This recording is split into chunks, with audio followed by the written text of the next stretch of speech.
रायगढ़ की तरफ अभी भी चांसेज हैं बारिश होने के। तो आप मैप के जरिए हमको समझाएंगे कहाँ से ये बारिश शुरू हुई। जैसे यहाँ से आप कह रहे हैं कि पालघर से यहाँ बारिश शुरू हुई, धीरे धीरे मुंबई तक आई और फिर ये रायगढ़ का जो हिस्सा है तक अभी भी क्लाउडी दिख रहा है, मतलब यहाँ भी बारिश होने के चांसेज अभी भी हैं। जैसे हमने बताया कि जो बारिश की शुरुआत पालघर से हो गई, फिर सांता क्रूज, मुंबई, चेंबूर, कुलाबा तक पूरी बारिश सवेरे हो गई और अभी आगे उसकी महाराष्ट्र में भी उसके बादल छाए हुए हैं और छुटपुट बारिश वहां भी गिर सकती है।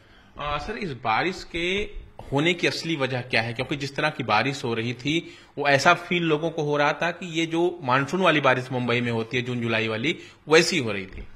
इसका फील इसलिए हुआ कि जनरली जो मार्च में बारिश होनी चाहिए वो उसके जो वर्टिकल एक्सटेंट होते हैं, क्लाउड्स की जो हाइट होती है बहुत काफी होती है, लेकिन जो हमने देखा जो क्लाउड्स की हाइट थी वो 5 से 6 किलोमीटर की थी और जैसे मानसून में बादल होते हैं वैसे बादल छाए हुए थे, इसलिए आपको थोड़ा मानसून का एहसास हुआ होगा। आगे क्या चांसेज हैं? क्या बारिश इसी तरह से छिटपुट जारी रहेगी? अभी आइसोलेटेड जगह पे हमने आगे 24 घंटे के लिए मानसून का अनुमान बारिश का छुटपुट होने की संभावना जताई है। जो बारिश हो रही है, क्योंकि इस समय बारिश का होना काफी नुकसानदेह, खासतौर पर ग्रामीण क्षेत्र में जो फसलें तैयार हो चुकी हैं उसके लिए है, तो क्या आने वाले दिनों में अगर इस तरह से बारिश होती रहेगी तो मतलब राहत की बात किसानों के लिए नहीं है? अभी बारिश की संभावना बहुत कम है, क्योंकि जो अभी देख रहे आगे 2 दिन में जो महाराष्ट्र में मध्य महाराष्ट्र में बारिश की संभावना बहुत कम है। लेकिन सर, इस तरह से बारिश होना मतलब प्रिडिक्ट करना थोड़ा मुश्किल हो गया है कि मार्च के मौसम में इस तरह की बारिश होना, आखिर सिर्फ क्या वो वेस्टर्ली जो इवेंट्स हैं उसकी वजह से हुआ या कुछ और भी है? जो मार्च में जनरली वो जो गारपीट होती है, हेल स्टॉर्म होते हैं, उसके लिए अलग पैटर्न होता है, जो ईस्टर्ली और वेस्टर्ली विंड का मिलाप होता है, इसलिए ऊंचे ऊंचे बादल बनते हैं, उसके वजह से गारपीट होती है मार्च महीने में। मेरे सामने ये मैप है, मैं आपको मैप के जरिए अगर समझाऊं तो मौसम विभाग का ये मैप है और मौसम विभाग के जो अधिकारी हैं उनका ये कहना है कि ये पालघर का जो हिस्सा है, ये पालघर के हिस्से में ही बारिश की शुरुआत हुई सुबह 4 बजे के आसपास। यहां से काफी तेज बारिश शुरू हुई और धीरे धीरे धीरे धीरे ये मुंबई की तरफ बढ़ी। मुंबई की तरफ आएंगे तो करीब 6:30 बजे के सुबह में जो है ये बारिश होनी शुरू हुई और बारिश होने के बाद धीरे धीरे फिर थाने की तरफ, और थाने की तरफ के बाद आप रायगढ़ की तरफ देखेंगे तो अभी भी क्लाउडली आपको जो हिस्सा ये पार्ट नजर आ रहा है, यानी अभी भी यहां पर हल्की हल्की बारिश होने के चांसेज है, क्योंकि क्लाउडी हिस्सा अभी भी है, यानी जो वेस्टर्ली विंड्स था वो जो है उसका दबाव कम पड़ चुका है, ढीला हो चुका है, इसलिए अभी भी हल्की बारिश सिर्फ रायगढ़ के क्षेत्र में देखने को मिल रही है, जो पूरा हिस्सा क्लाउडली है।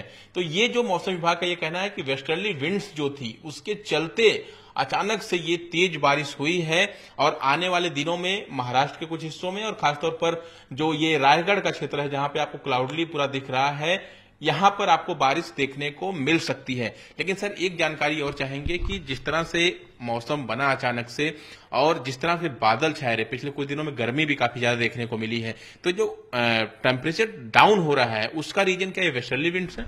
ये जो टेम्परेचर डाउन होने की वजह है, जो आपने देखा होगा कि पूरा महाराष्ट्र में हेल स्टॉर्म हुए हैं, उसके वजह से टेम्परेचर में गिरावट आई है। तो मतलब जो गारपीट वगैरह हो रहे हैं, जो हिमस्राव हो रहे हैं, उसकी वजह से टेम्परेचर गिर रहा है। यस। और मुंबई में करीब 40 के आसपास पहुंच गया था टेम्परेचर कुछ दिनों पहले। अभी मुंबई में डाउन होने की वजह भी यही है? अभी मुंबई में डाउन होने की वजह वो नहीं है। अभी जो मुंबई में जो हमें ईस्टर्ली और वेस्टर्ली विंड मिल रहा है और जो ईस्टर्ली विंड आ रहा है वो भी उसका भी जो मध्य महाराष्ट्र जो गारपीट हो चुकी है उसके वजह से पूरे जगह का तापमान में गिरावट आई है, उसके वजह से यहाँ भी टेम्परेचर में गिरावट आई है। जो वेस्टर्ली विंड्स जिसकी वजह से बारिश हुई वो किस क्षेत्र से? अरेबियन सी की तरफ, मुंबई की तरफ आया, पालघर की तरफ आया, जिसके चलते ये बारिश हुई है? कहां से वेस्टर्ली विंड्स आ रही है? ये जनरली वेस्टर्नली जो विंड आती है वो अरेबियन सी में ही फॉर्मेशन होता है और वो मॉइस्चर लेके आती है, उसके वजह से ये बारिश हुई है।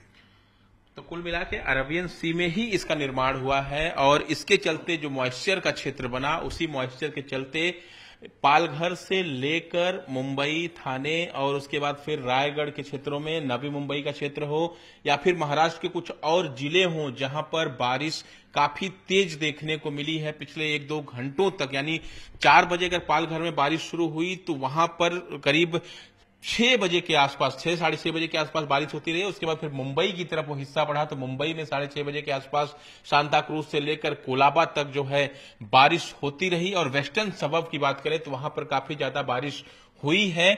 इसके अलावा जब आप रायगढ़ की तरफ बढ़ेंगे तो जो क्लाउडी क्षेत्र रायगढ़ में भी काफी ज्यादा बारिश, क्योंकि नवी मुंबई और रायगढ़ काफी सटा हुआ क्षेत्र है, तो ऐसे में यहां पर काफी तेज बारिश हुई भी है और होने के चांसेस भी हैं, क्योंकि पूरा क्लाउडी क्षेत्र अभी भी इस मैप में दिख रहा है। यानी जब तक ये बादल छटेंगे नहीं तब तक बारिश की संभावना बनी रहेगी। यानी कुल मिलाकर अगर कहें तो जो बारिश हुई है, जिसका फील आपको मानसून जैसी बारिश का दिखा है, वो इसीलिए क्योंकि वेस्टर्ली विंड्स के चलते अरेबियन सी में दबाव का क्षेत्र बना, मॉइस्चर आया और उसके चलते न सिर्फ मुंबई बल्कि महाराष्ट्र के कई जिलों में तेज बारिश देखने को मिली है।